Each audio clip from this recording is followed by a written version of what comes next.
बहू को पराया नहीं समझना चाहिए। पारिवारिक कलह कई कारणों से कई तरह के होते हैं, उसमें सास बहू का झगड़ा विशेष है। इस कलहाग्नि की लपट में परिवार के सभी सदस्य न्यूनाधिक रूप से सुलझते हैं। इसके दुष्परिणाम स्वरूप पिता पुत्र, माँ बेटे, पति पत्नी, भाई भाई के संबंध खराब हो जाते हैं। पारिवारिक सुख शांति की हरियाली नष्ट हो जाती है। घर में दिन रात कलह का वातावरण बना रहता है। सास बहू का यह सत्यानाशी झगड़ा किन कारणों से होता है, यह पक्ष विचारणीय है। अधिकतर इसकी जिम्मेदारी सास पर होती है। प्रत्येक माँ अपने बेटे के विवाह के पूर्व ही काल्पनिक सुखों के स्वप्न संजोए रहती है। उन्हें साकार रूप में देखने के लिए बहू के स्वागत के लिए तत्पर रहती है। बेटे के विवाह के बाद भी सास के विचार इसी तरह बने रह सके तो पूर्व संचित कल्पनाओं का साकार स्वरूप जीवन व्यवहार में उतर आना कोई कठिन बात नहीं, न ही असंभव है। लेकिन कुछ व्यक्तिगत स्वार्थ और मूढ़ मान्यताओं के रोड़े इन काल्पनिक महलों को ढहा देते हैं। इन्हीं कारणों से कलह फैलता है।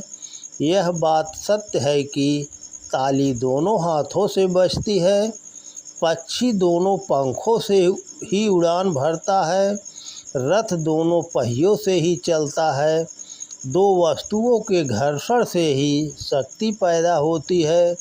उसी तरह सास बहू के झगड़े में भी न्यूनाधिक रूप से दोनों ही पक्षों का दायित्व रहता है।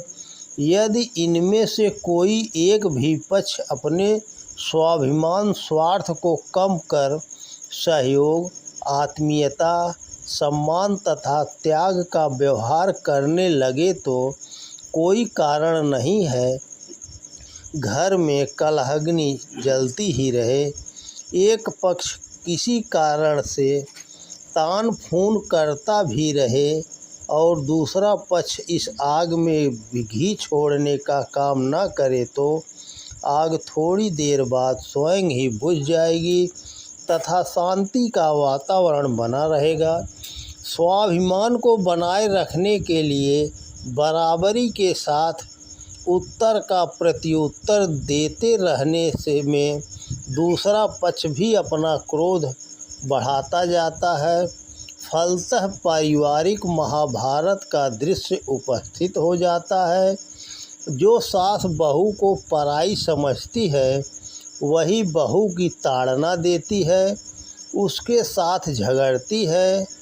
अपना पूत पराया डींगर की कहावत के अनुसार सुशील, कर्तव्य परायण एवं सेवा भावी बहू होने पर भी किसी न किसी रूप में उसे लांछित कर झगड़े की जड़ खोदी जाती है।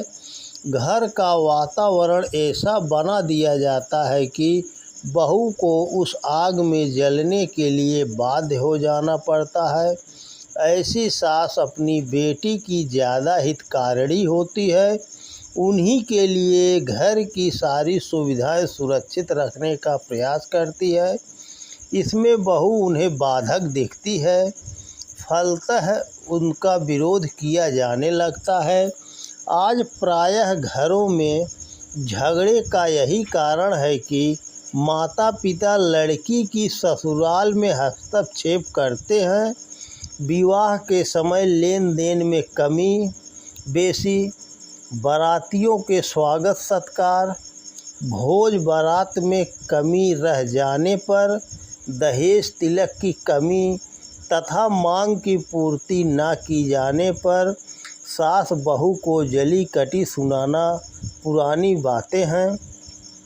नवविवाहिता बहू के लिए अपने माता पिता की उखाड़ पछाड़ किया जाना असहनीय हो जाता है। मर्यादा का पालन करते हुए वह कुछ दिनों तक विष घूंटे पीकर सहमी रहती हैं, अपने शील की रक्षा करती रहती हैं, किंतु जब वह व्यंग अपनी सीमा पार कर लेता है तो बहू के पास उसका उत्तर देना ही शेष रह जाता है। इस ढाल से वह अपने पीहर की मर्यादा बचाने का प्रयास करती है। इन बातों की मार काट में ही गृह कला का उग्र रूप सामने आ जाता है। प्रगतिशील विचारधारा वाली शिक्षित बहू के व्यवहार प्राचीन रूढ़ियों के शिकंजे में फंसी सास को पसंद नहीं आती। उसके नौ आदर्शों को देखकर वह आग बबूला होती रहती है।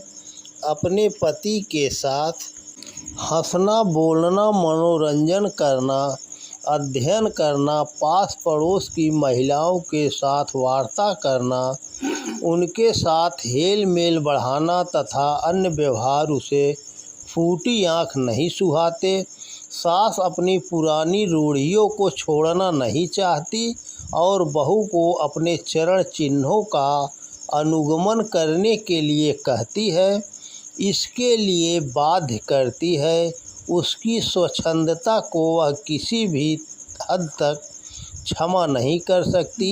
इन्हीं बातों को लेकर वह बहू को डांटती है, गाली देती है तथा जमाने का रोना रोती रहती है।